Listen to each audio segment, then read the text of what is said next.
getting lumped up with RockerMike and Rob Rossi. I'm getting lumped up with RockerMike and Rob Rossi.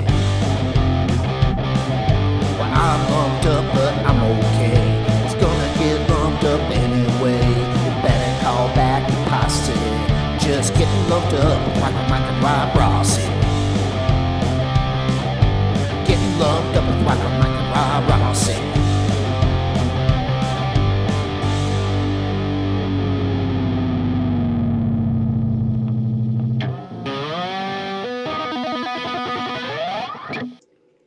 Hey everybody, welcome to the RockerMike and Rob Presents show. I'm RockerMike. We got Rob Rossi there, top right. Hello, Rob.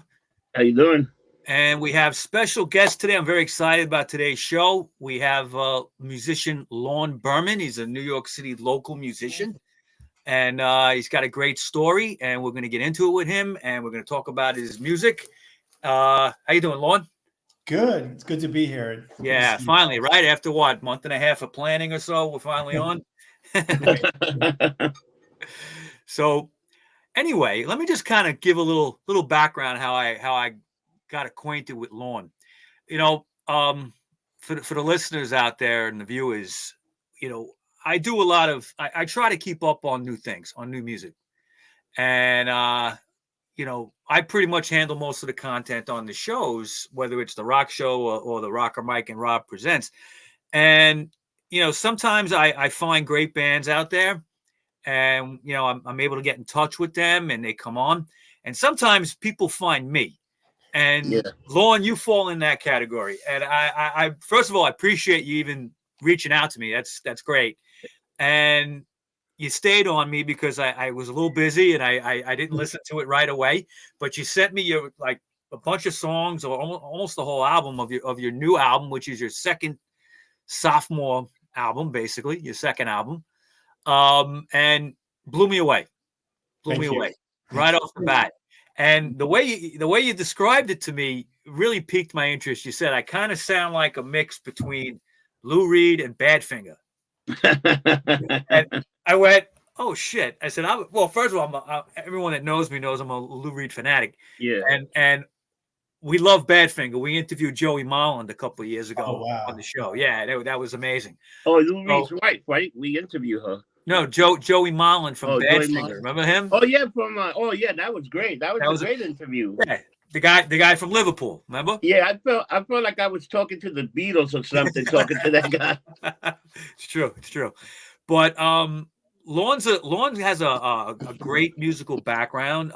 He's been in some very cool New York bands. He's been in the LES Stitches band that I loved.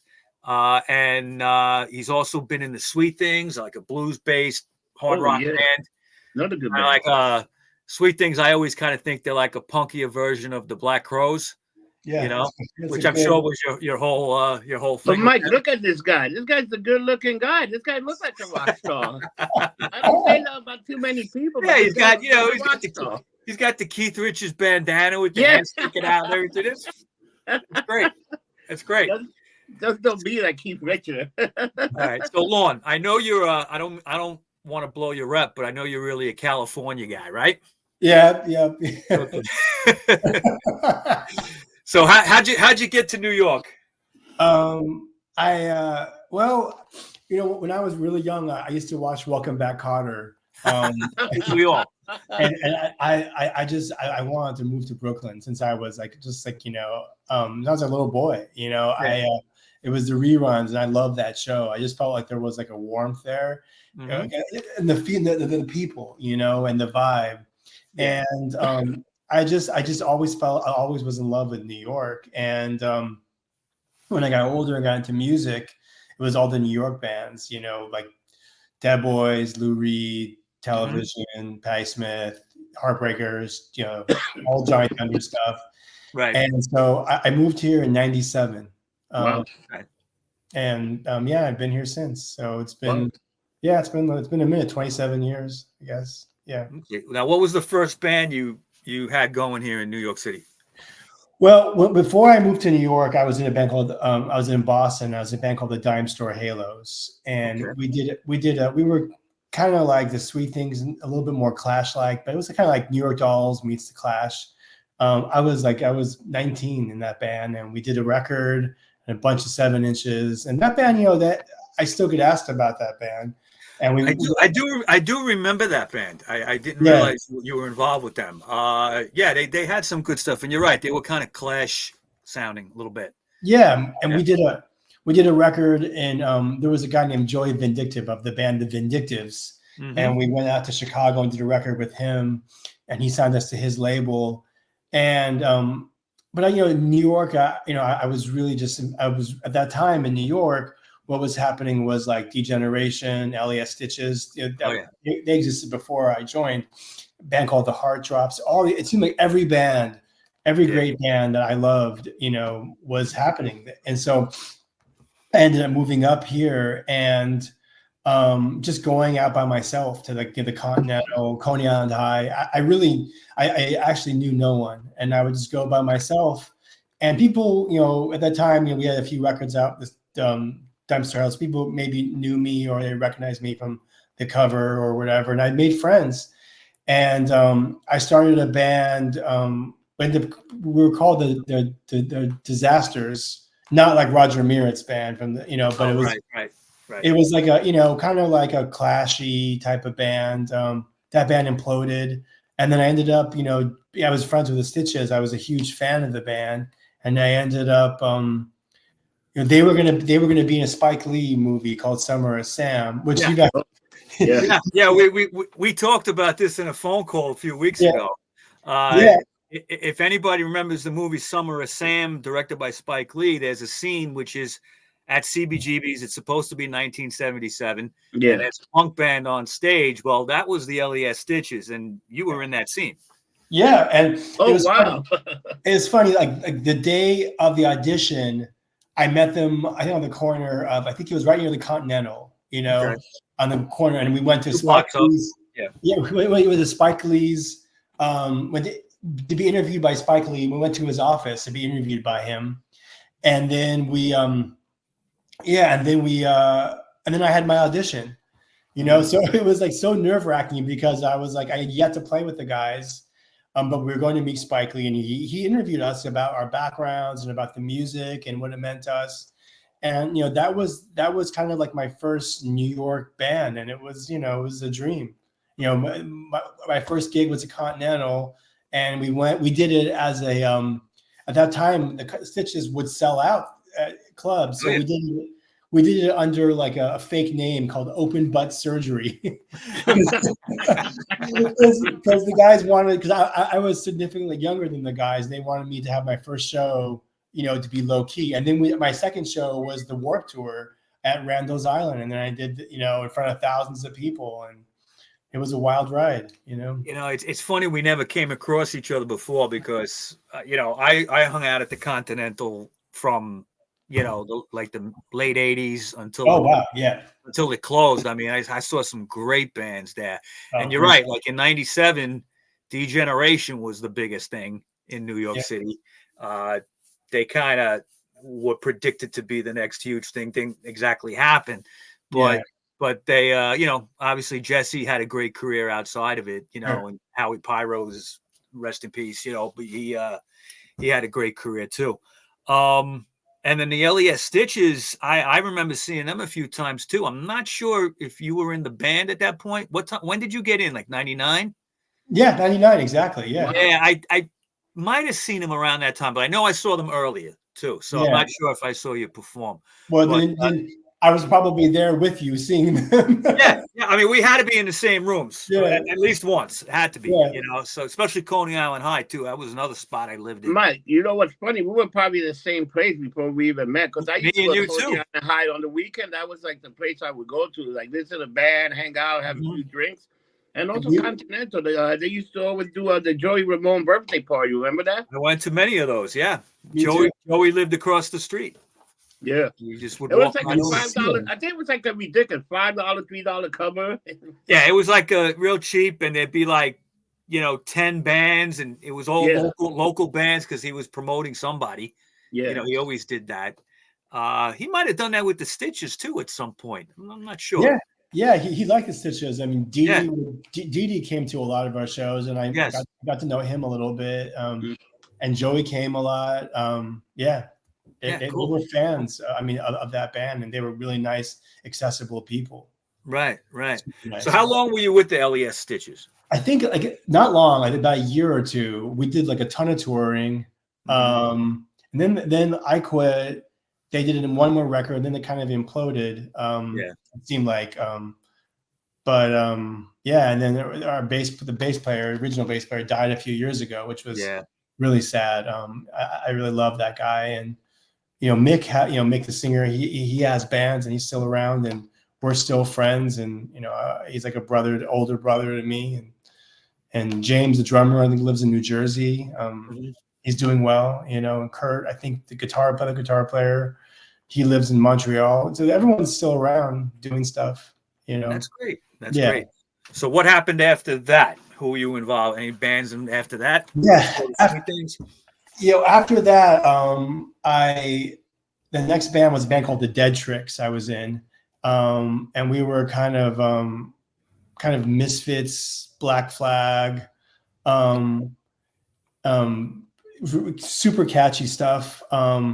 We got offered a record. We got the producer John Feldman, who was in that garbage band, the ska band from the 90s. I hate this band.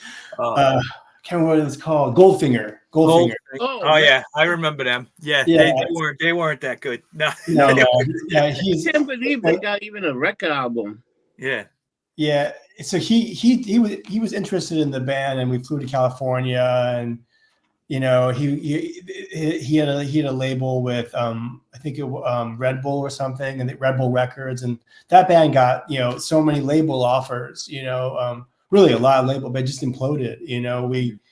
We put out a bunch of stuff, and it was super good. I mean, it was besides my solo stuff, some of my favorite stuff I've done, and it was heartbreaking when it fell apart, but it just kind of fell apart through egos and record label things and drugs and alcohol and the typical story. Typical shit, yeah. Hey, you guys want to hear a funny story? You guys remember Bingo? Bingo used to work at Continental. Yeah. You know who he lost a record deal to? He was going to get signed. He lost the record deal to the Spin Doctors. Yeah. Oh, wow. And I had that one-hit wonder. And he probably would have done a lot better. And he lost a record deal to the Spin Doctors. Yeah. Bingo works at Beauty Bar and a few other spots. He works at the Long Paw Monday, Tuesday, Wednesday daytime, because I went and visit him. Does he work at Fish Bar too or no? Yeah, he works Fish Bar on Friday. Yeah. Which is interesting. A lot of you can meet a lot of old school rockers in there and stuff. Yeah, it's one of those spots. Cool. Yeah. Definitely.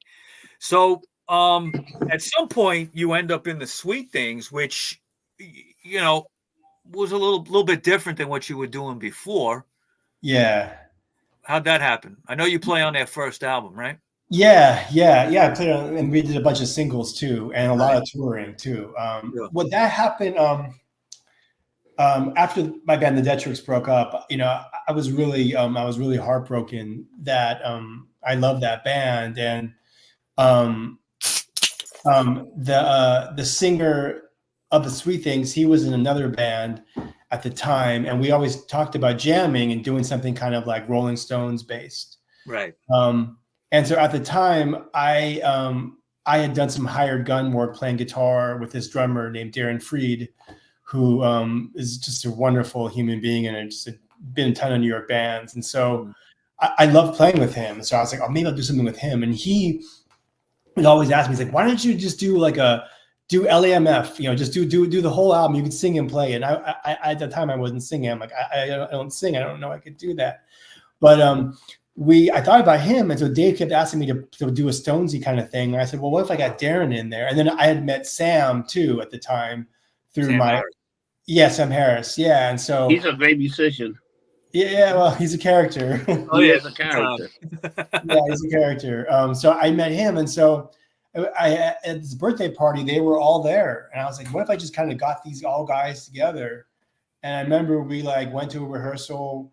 We played one song called "Love to Leave," and we bought a huge bottle of Jack Daniels. Like, we have a band, and then it was just kind of like, yeah, it was very different from what I've done, and completely different. But it was fun, and we like, it was a wild ride. We toured England, toured the West Coast, we toured the South, played like a lot of places, and then we were on my last tour with them. We were recording in Muscle Shoals on a tour, and wow, I got into a fight with one of the guys. We came back, and I didn't apologize. I just didn't think I was wrong, and I still don't think I'm wrong. And we came back, and they threw me out. We all talk, I just went to Dave's, the singer's wedding, and, we're all friendly now, and everyone landed in everyone is doing good things and stuff. Yeah. Hey, let me ask you a question. You probably know a good friend of mine. You know Tommy London? Yeah, of course. Yeah. Tell him you know Rob. I'm good friends with Tommy London. Yeah. Tommy's a great. Wow. Yeah, he's like a New York, institution. Yeah, totally. I think he still does they used to do like a Wednesday in Arlene's Grove. $5 night. Yeah. I think he still does that, right? Yeah, I think he still does it. Yeah, Sweet Things did that a couple of times. Yeah, he's a great guy. Yeah, Arlene's Grocery is a good venue. Yeah. One of the last few in Manhattan that are any good. For sure. So what are your biggest influences, Lorne, music-wise? Johnny Thunders, Lou Reed, Richard Hell, Richard Hell, The Doors, Patti Smith, The Stones, Curtis Mayfield. Excellent. A lot of 60s soul stuff, a lot of 60s jazz stuff. You a Miles Davis fan? Yeah, I love Miles.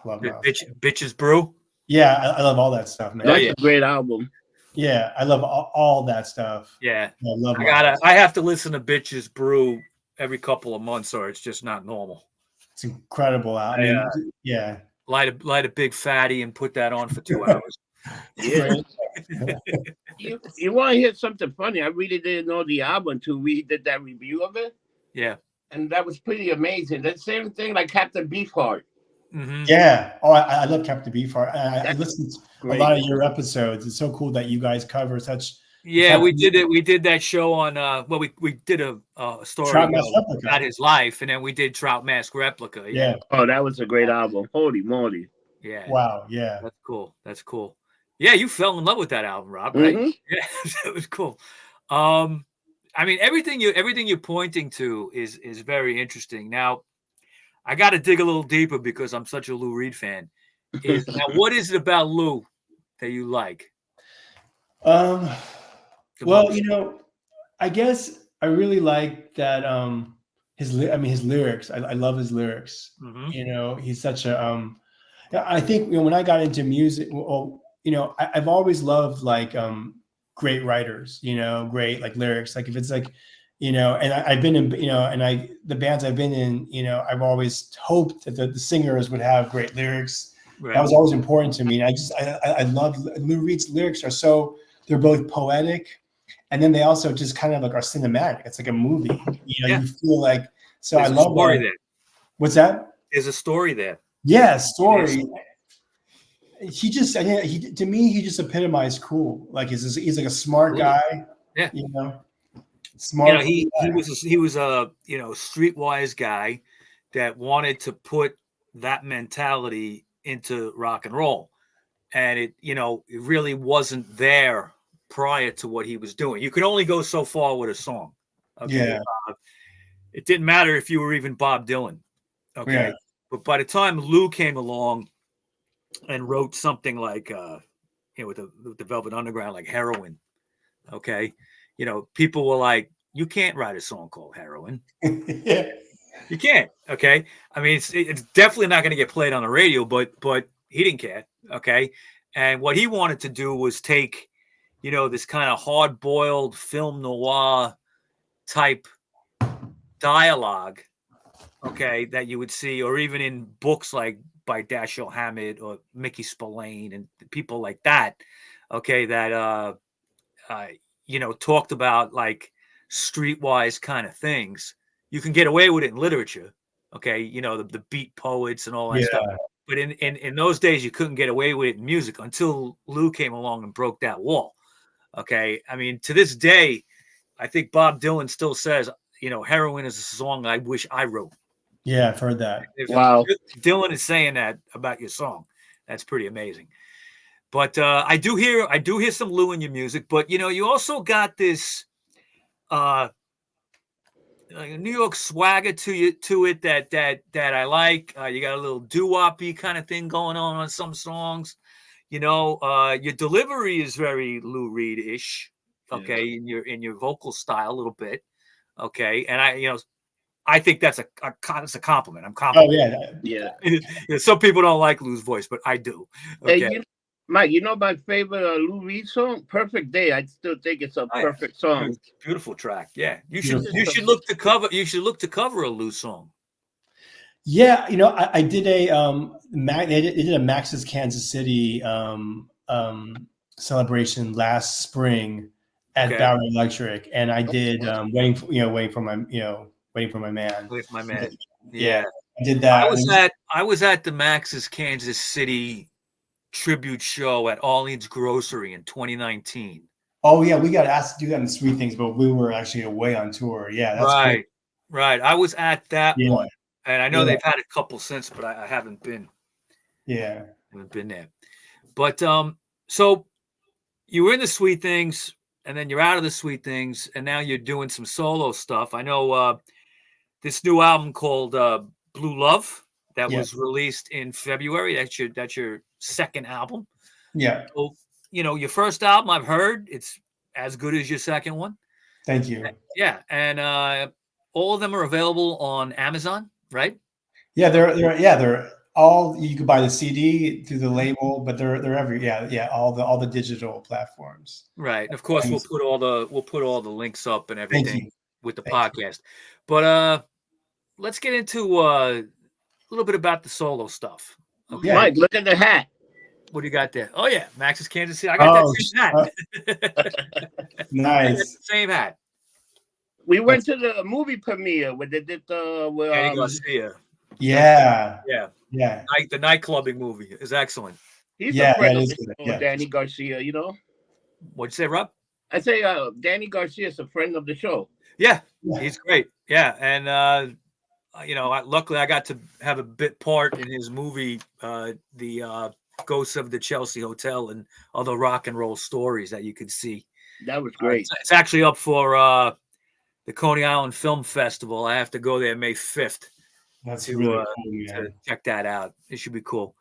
But so with your solo stuff now, obviously, again, you did like a pivot there, music wise, and you brought back this kind of like, streetwise, talking tough kind of, classic New York sound. What made you go in that direction? Is it just like the Lou influence, or were you thinking of something else? Yeah, I mean, it's funny, like a lot of the bands I've been in, when I was in those bands, we had like rules. We were like, we were into this band. Like you said the Sweet Things, you said it was punk rock, Black Rose. That's a great example. Like we were into those. And so when I started to do solo stuff, like I didn't know who I was, because I just didn't, I have a certain voice, I never really sang before. And while I wrote music, I never wrote lyrics and sang. I never had the full thing. So I didn't really know what I was like, who I was, to be honest. And so I knew that like I didn't have the voice that I could like, I knew I didn't have this very big, powerful voice. And I also knew that like I wanted to include influences that I haven't been able to express in the music I played. A lot of bands like you guys, I listened to tons of stuff. You talk about Miles Davis. Right. And, with most of the bands I've been in, we were very focused. And so I really wanted to make a music that encompassed like everything. And for me, that would be like, how could I kind of add like Curtis Mayfield and doo-wop, kind of like, I guess what we call black music, 60s, soul, R&B.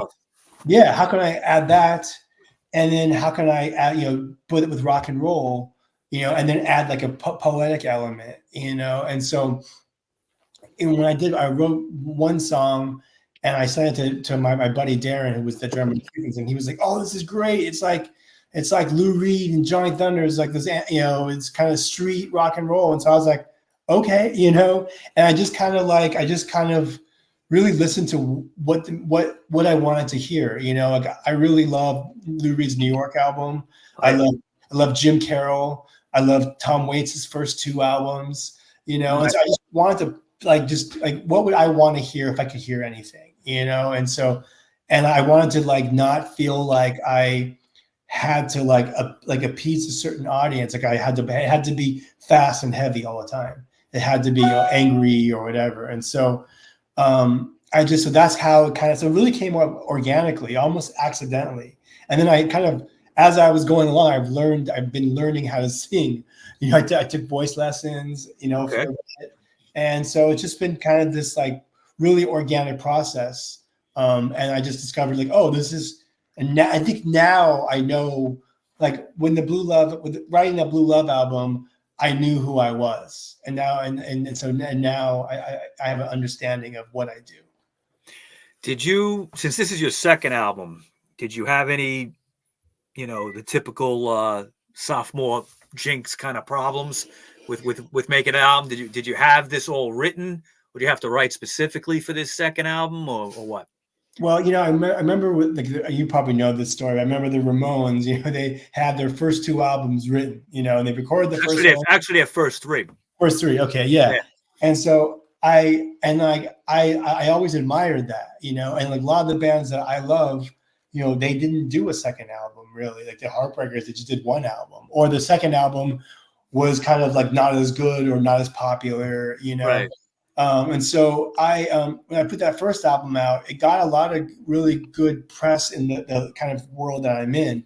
And I was a little bit like, but I just kept writing. I mean, I just keep writing. I remember when like I was recording that first album, my producer would go to the bathroom and I would start just come up with idea and record it on my phone. Cause I'm like, I don't want to be that guy that comes up that's like, you know, that like doesn't have a next good album. Or when time is up for an album, they put out a piece of shit, you know, like something that's, you know, garbage, you know. So I basically like I was very scared, but like I just kept writing, you know, and like I knew that like, you know, I wanted to do something as good as that first album, but maybe introduce some different flavors, you know. And so, but I feel really proud of it, you know. I feel like I put two albums out that are good, you know, and so. Well, you definitely did. Okay, there's no doubt about it. Thanks, man. Thank you. You know, and anything that we can do to help push you along, we're going to do. Okay, thanks, man. I appreciate it. We're not superstars, but we do have a little following, and you know, we could push it a little bit. Are you going to do any live gigs anytime soon? I've done a ton of gigs over the past 2 years. I did an album release show, Bowery Electric. The next thing I'm doing like they're doing a Stones tribute at Bowery Electric, and I'm gonna sing a song with that. When is that, Lorne? That's May 22nd. Okay. So they're doing like actually Sam is singing. Actually, three of us in the Sweet Things are singing. Okay.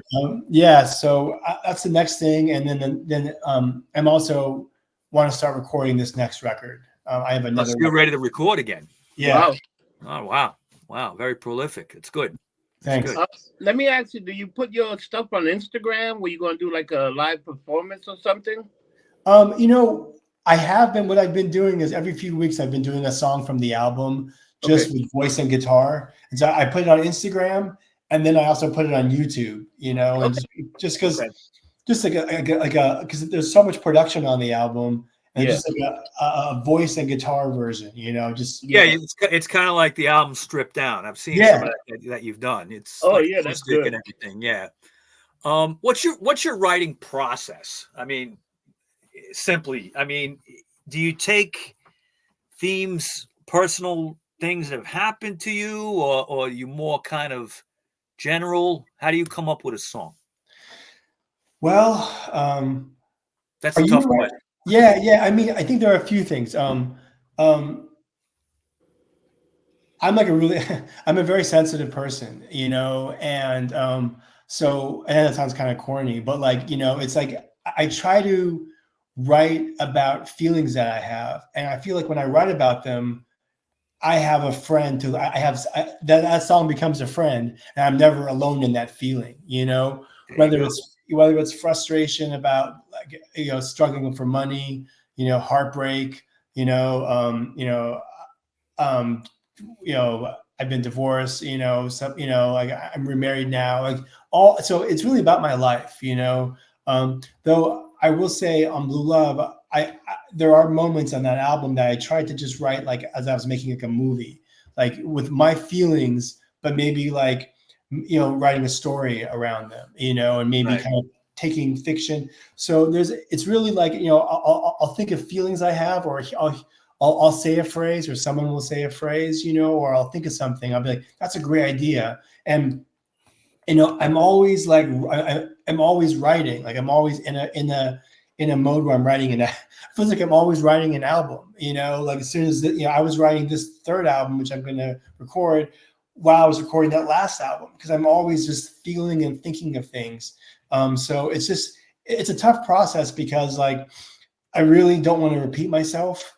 And I want things that I feel. And, so it's like, I don't want to repeat myself musically and feeling wise too. So it's kind of a very fluid process, I guess. I don't know if that explains. Yeah. No, and when listening to Blue Love, you can hear the, the feelings in those songs. Okay. The maybe senses of desperation and things like that. Okay. You pick up on it. A lot of desperation. And we all do, right? But I am blown away by your stuff. All right. I don't mean to gush over you, okay, but it's like, it's not too often that I get blown away, because I hear all kinds of music. People send me stuff all the time. Yeah. And I'm always looking out for new things, but I really try to, when it comes to the shows, I want to talk about the best stuff out there. Okay. So you definitely fit that. Thank you. I feel really grateful. No problem. What are you listening to now as far as new bands? We know your influences, but is there anything out there that you've been checking out that is good? Contemporaries. Yeah. You can say no because the scene sucks. It's I know. Okay. Yeah, I mean, it's weird. It's like, like I have a friend who's in a band called How Tragic, and I really like them. It's really catchy. She's great. She's like it's like Blondie meets. I mean, I don't know. She just writes great songs. I've heard of them. Yeah. She's a really phenomenal songwriter and an amazing singer. I really like her. She's one of my best friends. There isn't the other. I don't know, man. I feel bad saying this, but I tend to just go back to the old stuff, and then rediscover stuff I'd never heard before. Like, I think it was Lemmy from Motorhead, who one of my all-time favorite people in the world. I could talk hours about Lemmy. He said that you basically have your musical tastes in life hammered out by the time you're about 21. I agree with that, man. Okay. Yeah. And basically you might like things after that, but you always go back to the stuff in those years. It's true. Okay. And I know you're a big Stones guy, and I love going back and finding Stones things. Your bootlegs and things like that. I was doing that for a long time. I think I probably have about everything, but even like Johnny Thunders. I remember back in the day, he would do shows, and of course, you never knew what the hell you were going to see. You never knew if there was going to be a show. Okay, but when there was one, there was a guy. Now, you might remember this guy. I think he was still around by the time you got here. Do you remember a guy, Rob? Maybe you remember this guy. Do you remember a guy on St. Mark's Place that used to set up a table? His name was Julius. Okay. Did he look like he was in the Jimi Hendrix Experience? He had glasses, long scraggly hair. I know this guy. Yeah. Okay. And he always wore black pretty much, and he wore like a hat, but he had scraggly hair underneath. Brooklyn guy. I think he was from Sheepshead Bay. The reason I bring this guy up is he had, this is back in the day, he had a table set up of bootleg cassettes. Oh, wow. Of any show you could imagine. Yeah. Okay. Yeah. And, you know, I mean, I bought like, you know, Beatles at Shea Stadium on cassette. Wow. Okay. Wow. You know, how did it sound? Good enough. You know, I mean, did we care back then? We didn't. We listened to it on a fucking Walkman. You know what I mean? It was like, that's true. Yeah. But with Thunders, I remember he was a big Thunders fan, and whenever Thunders played, I swear the next day he had the fucking bootleg on that table. Wow. Okay? Wow. Yeah. Wow. And I missed that guy. I ran into him, God, maybe about 10 years ago. He was set up on Broadway and Houston Street trying to sell bootleg CDs. Okay. Yeah. It wasn't cassettes anymore. Everything was on disc. And I never saw him again after that. But he was a crazy guy. He was a good guy. He always had the best stuff. And you could always, you know, you go back to the music that you love as a kid. You know, we all do that. You know, there was one band that I loved. I didn't mention, The Replacements. That was probably that was probably like the first. That was like a life-changing band for me. Like that sent me on like the whole Giant Thunders. That whole, like, I bought one of their albums. You know, I was like a 15-year-old, didn't know what it was, and was like, "This is my life." Now, did you hear the song "Johnny's Gonna Die"? And you were like, one of the best guitar solos of all time. Oh yeah, definitely. Yeah. One of my favorite bands is the Pixies. I've seen them like 16 times. Oh yeah, great. Yeah, good great band. Songs, great music. They're a very good band, and they actually better live when you see them. They play a good show. They always put on a good show. So Lorne, do you see yourself playing in a band again at some point, or are you just going to be a solo act from now on? Yeah, I'm just going to do this from now on. You know. I mean, I have my band. I have my guys. You know, I have like a steady bass player, steady drummer, keyboard player. My wife sings backup with me. She's on the album. And she's in the video for, what was that song? Barbara. Right. Yeah. Right. Yeah. And so, you know, I it's a band experience, you know, for me, but I think I'm done with bands.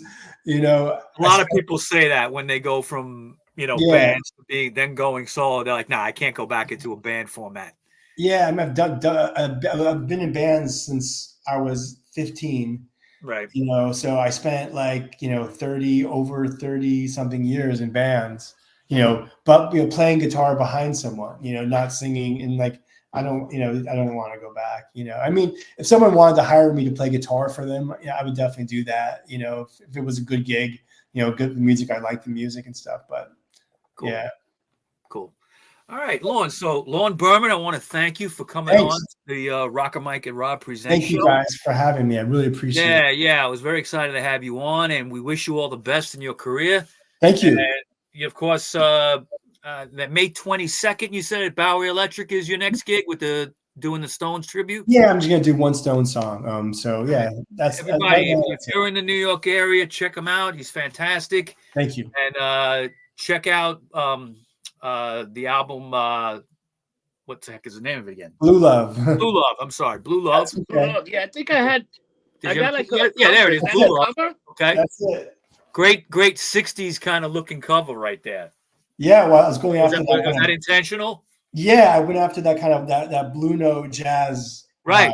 Miles Davis type thing. Yep. On that Coleman album cover. Yeah, totally. I love that shit. Yeah, me too. Hey, Mike, who's that? Is that Keith Richards?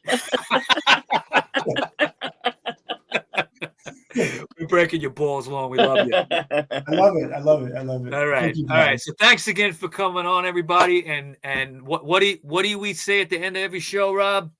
We don't get drunk. We get lumped up. I like it. I dig it. Have a good one, people. Take care.